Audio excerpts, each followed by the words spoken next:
Bugun bizni Gruziyaning eng taniqli taomlaridan biri Adjarski xachapuri tayyorlashni o'rganamiz. Buning uchun bizga Aziz kerak bo'ladi. Aziz 10 yildan beri Gruziya oshxonasida ishlab kelayotgan mutaxassis. Aziz bilan biz kollejda birga o'qiganmiz. Unda mana shunaqa ozg'in bola edi. Keyin chef povar bo'laman degdi, aytishdi, "Sen ozg'insan, slishkim" deyishdi, keyin endi mana qaraydi.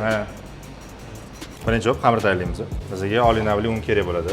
Aniq retseptini opisaniyada yozib ketamiz. Конечно, ochib olamiz. Kerak bo'ladi 2 tuxum, 100 gramm растительный yog', eritilgan margarin.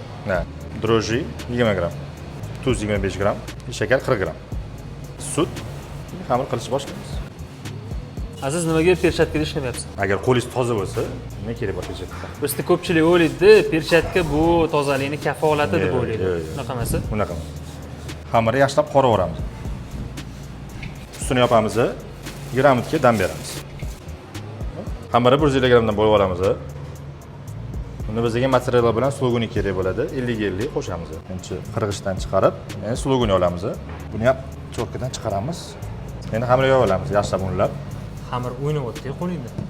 U конечно, sir solamiz. Keyin tugamiz.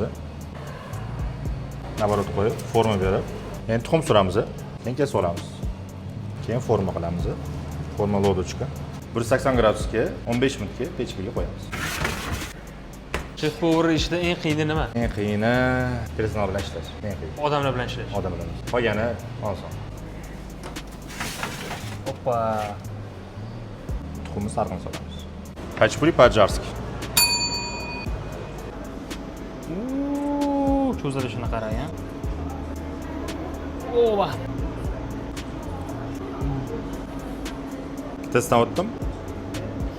Ishim oson emas-da endi shunaqa maqasni, to'g'rimi? Har qancha yeb ko'rish kerak. Xachapuri по-аджарскими yoki pizzami? Qaysi birini tanlagan bo'lardinglar?